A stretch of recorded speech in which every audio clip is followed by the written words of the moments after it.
Internet connection मौजूदा इंसानी माशरे की एक इंतहाई बुनियादी ज़रूरत बन चुका है, लेकिन दुनिया में बहुत बड़ी तादाद में ऐसे लोग अभी भी मौजूद हैं जिनको इंटरनेट तक रसाई या आसान रसाई मैसर नहीं। इसकी वजह दूर दराज के रिमोट एरियाज के अंदर जो ग्राउंड इंफ्रास्ट्रक्चर है जिसके जरिए से इंटरनेट पहुंचाया जाता है उसकी अदम मौजूदगी है। तो इस सिनेरियो में दुनिया भर में सैटेलाइट के जरिए से डायरेक्ट रिमोट एरियाज को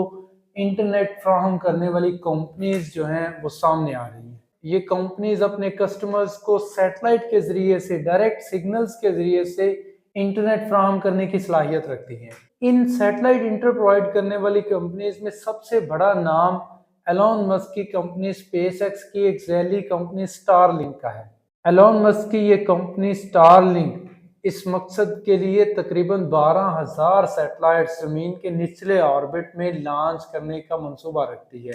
जिनमें से तकरीबन आधे या उससे ज़्यादा 6,400 सैटेलाइट्स लॉन्च किए जा चुके हैं। और इस वक्त दुनिया भर में स्टारलिंक को तकरीबन 4 मिलियन लोग, 40 लाख लोग स्टारलिंक का इंटरनेट इस्तेमाल भी कर रहे हैं। इस स्टारलिंक के अलावा भी दुनिया भर में कई कंपनीज ये डायरेक्ट सैटेलाइट इंटरनेट ऑफर कर रही हैं। इसके अलावा दर्जनों कंपनियां दुनिया भर में आइंदा आने वाले सालों में सैटेलाइट इंटरनेट प्रोवाइड करने पे काम कर रही हैं, जिनमें अमेरिकी टेक जायंट अमेज़न अपनी एक जैली कंपनी के जरिए से हजारों सैटेलाइट्स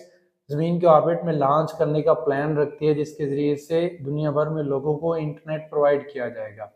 इसके अलावा चाइना और रशिया भी अपने अपने ये सैटेलाइट इंटरनेट कॉन्स्टलेशंस जो हैं उनको डेवलप करने पे काम कर रही हैं। ये सैटेलाइट के जरिए से इंटरनेट प्रोवाइड करने के लिए इब्तदाई तौर पर तो जियो स्टेशनरी सैटेलाइट्स जो कम्युनिकेशन सैटेलाइट्स हैं, जो ज़मीन से 36,000 किलोमीटर की बुलंदी पर ज़मीन के गिर्द ऑर्बिट करते हैं, उनको इस्तेमाल किया जाता था। लेकिन इस बहुत ज़्यादा बुलंदी की वजह से इस सैटेलाइट इंटरनेट के अंदर बहुत ज़्यादा लेटेंसी यानी इंटरनेट सिग्नल्स का इन सैटेलाइट्स तक जाने और फिर वापस हमारे तक पहुंचने में बहुत ज़्यादा टाइम डिले का सामना करना पड़ता था, जिसकी वजह से बाज़ कंपनी ने मिडिल अर्थ ऑर्बिट्स में सैटेलाइट्स का और फिर उसके बाद लो अर्थ ऑर्बिट्स में सैटेलाइट्स का इस्तेमाल करना शुरू किया है। और खासकर स्टारलिंक जो है वो इंतहाई निचली सतह पर लो अर्थ ऑर्बिट के अंदर अपने सैटेलाइट्स के जरिए से इंटरनेट प्रोवाइड कर रही है अपने कस्टमर्स को,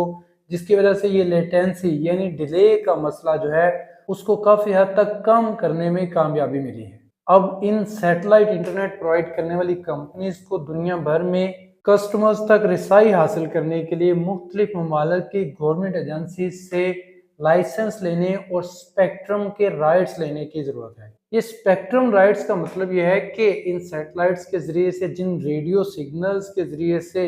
नीचे ग्राउंड पर मौजूद डिश एंटीना तक अपने इंटरनेट के सिग्नल्स भेजने हैं, तो उन ममालिक की गवर्नमेंट से उस खास फ्रीक्वेंसी की रेडियो वेव्स को इस्तेमाल करने के राइट्स खरीदने पड़ते हैं। अब रिसेंटली इंडिया में इन स्पेक्ट्रम के राइट्स को हासिल करने के बारे में एक बहुत बड़ा टकराव देखने को मिला है। ये टकराव था एलॉन मस्क की कंपनी स्टारलिंक और इंडियन बिलियनर मुकेश अंबानी की कंपनी रिलायंस जियो के दरमियान। ये रिलायंस जियो इंडियन गवर्नमेंट और इंडियन अथॉरिटीज को लॉबिंग कर रही थी कि इंडिया में स्पेक्ट्रम के राइट्स को एक ऑक्शन के जरिए से एलोकेट किया जाए, और इस मुतालबे में इंडिया की दूसरी बड़ी टेलीकॉम कंपनी एयरटेल भी इसका साथ दे रही थी। यानी ये दोनों इंडियन कंपनीज इंडियन गवर्नमेंट को लॉबिंग कर रही थी, ये चाह रही थी कि इंडिया में स्पेक्ट्रम के राइट्स को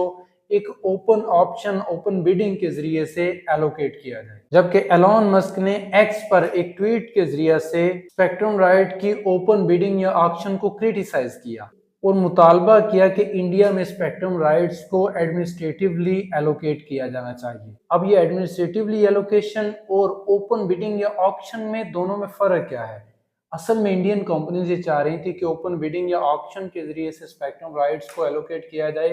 ताकि ये इंडियन कंपनीज जिनके सारे इंटरेस्ट इंडिया के लिए हैं वो बहुत ज़्यादा बड़ी बोली लगाकर ये इंडियन स्पेक्ट्रम के राइट्स को मुकम्मल तौर पर अपने लिए हासिल कर ले और कोई दूसरी कंपनी इंडिया में इनके कंपेटिटर के तौर पर आ ना सके। जबकि स्पेक्ट्रम के एडमिनिस्ट्रेटिवली एलोकेशन के जरिए से मुख्तलिफ कंपनीज को उनकी डिमांड के हिसाब से स्पेक्ट्रम की खास फ्रीक्वेंसीज की एलोकेशन की जा सकती है, जिससे तमाम दुनिया भर से आने वाली कंपनीज जो हैं وہ مارکیٹ میں اپنے اپنا شیئر اس اسپیکٹرم میں سے حاصل کرنے کے قابل ہوں گی، اور یوں انڈیا کے اندر تقریباً تمام کمپنیز اس اسپیکٹرم میں سے اپنا اپنا حصہ لے کر اپنی اپنی ضرورت کے مطابق اس اسپیکٹرم کو یوز کرنے کے قابل ہوں گی۔ اور انڈین گورنمنٹ نے فی الحال اپنے ڈیسیجن میں اس اسپیکٹرم کو ایڈمنسٹریٹیولی ایلوکیٹ کرنے کا اعلان کیا ہے، لیکن مکیش امبانی کی ریلائنس جیو نے، جس نے آلریڈی انڈیا کے اندر ایئر ویو کی مختلف اسپیکٹرمز جو آکشنز کے ذریعے سے حاصل کیے ہیں اور اس سیکٹر میں تقریباً $19 بلین کی انویسٹمنٹ کر رکھی ہے، اس کو خطرہ ہے کہ اس طرح ایڈمنسٹریٹیولی ایلوکیشن ہونے کی وجہ سے جب فارن کمپنیز انڈیا میں آئیں گی تو وہ ریلائنس جیو کے کسٹمرز کو چھیننے لگیں گی، یعنی انڈین کسٹمرز جو ہیں وہ صرف ریلائنس جیو پر ڈیپینڈنٹ نہیں ہوں گے بلکہ وہ دوسری کمپنیز کے سیٹلائٹ انٹرنیٹ کو استعمال کرنے کے قابل ہوں گی۔ اور ایکسپرٹس یہ اندازہ لگا رہے ہیں کہ یہ اسپیس ایکس جو ہے وہ اپنے سیٹلائٹس کے ذریعے سے بعد میں آنے والے سالوں میں اپنے کسٹمرز کو ڈائریکٹ فون پر وائس سروسز یعنی کالز کی سروسز اور ڈیٹا سروسز، انٹرنیٹ سروسز بھی آفر کرنے کے پلانز رکھتی ہے۔ اس طرح سے انڈیا کی مارکیٹ میں، جو کہ دنیا کی دوسری بڑی مارکیٹ ہے، اس میں جو کسٹمرز ہیں وہ باہر سے آنے والی دوسری کمپنیز کی طرف بھاگنے لگیں گے، اور یوں ریلائنس جیو جس نے اس سیکٹر میں انڈیا میں بہت بڑی انویسٹمنٹس کر رکھی ہیں، اس کے کاروبار کو بہت بڑا دھچکا لگنے کے چانسز ہیں۔ اس وقت انڈیا میں تقریباً 4 کروڑ سے بھی زائد لوگ براڈ بینڈ انٹرنیٹ کنیکشنز کا استعمال کر رہے ہیں، جبکہ تقریباً 90 کروڑ لوگ جو ہیں وہ ٹیلی کام انٹرنیٹ، ٹیلی کام سروسز 4G اور 5G وغیرہ کو استعمال کر رہے ہیں، جبکہ انڈیا میں ابھی بھی بہت بڑے پیمانے پر ایسے لوگ موجود ہیں، تقریباً 25,000 ایسے گاؤں انڈیا میں موجود ہیں جہاں پر انٹرنیٹ کی رسائی بالکل بھی اویلیبل نہیں۔ تو ہر آنے والے سال میں انڈیا کے اندر سیٹلائٹ کے ذریعے سے انٹرنیٹ استعمال کرنے والے کسٹمرز میں بہت زیادہ اضافہ ہونے کے چانسز ہیں، اور سٹار لنک بھی آنے والے سال 2025 کے اینڈ تک انڈیا کے اندر تقریباً 2 ملین 20 لاکھ لوگوں کو انٹرنیٹ کنیکشن پرووائڈ کرنے کے پلانز پہ کام کر رہی ہے، اور اس نے آلریڈی انڈیا کے اندر کام کرنے کے لیے ریگولیٹری اتھارٹیز کو مختلف قسم کے لائسنس کے لیے اپلائی کر رکھا ہے۔ اسٹار لنک کو ایکچولی یہ ایج حاصل ہے کہ اس نے آلریڈی زمین کے لو ارتھ آربٹ میں تقریباً 6,000 سیٹلائٹس لانچ کر رکھے ہیں، جبکہ مکیش امبانی کی کمپنی ریلائنس جیو ایک Luxembourg based company SES Astra کے ذریعے سے انڈیا میں سیٹلائٹ انٹرنیٹ پرووائڈ کرنے کا پلان رکھتی ہے، جس کے اس وقت زمین کے آربٹ میں صرف 38 سیٹلائٹس کام کر رہے ہیں۔ تو بڑے پیمانے پر لوگوں کو انٹرنیٹ پرووائڈ کرنے کے لیے ریلائنس جیو کو مزید نئے سیٹلائٹس بھی لانچ کرنے کی ضرورت ہوگی، تو اس وجہ سے اس کا جو انٹرنیٹ کنیکشن ہے وہ کمپیریٹیولی کاسٹلی ہوگا، جبکہ سٹار لنک اپنے یوزرز کو زیادہ اگریسیولی انٹرنیٹ پرائسز آفر کرنے کے قابل ہوگی۔ مجھے امید ہے آپ کو آج کی ویڈیو انٹرسٹنگ لگی ہوگی۔ اگر آپ کے ذہن میں اس ویڈیو کے ریلیٹڈ کوئی بھی کوسچن ہو تو کمنٹ سیکشن میں ضرور شیئر کیجیے گا۔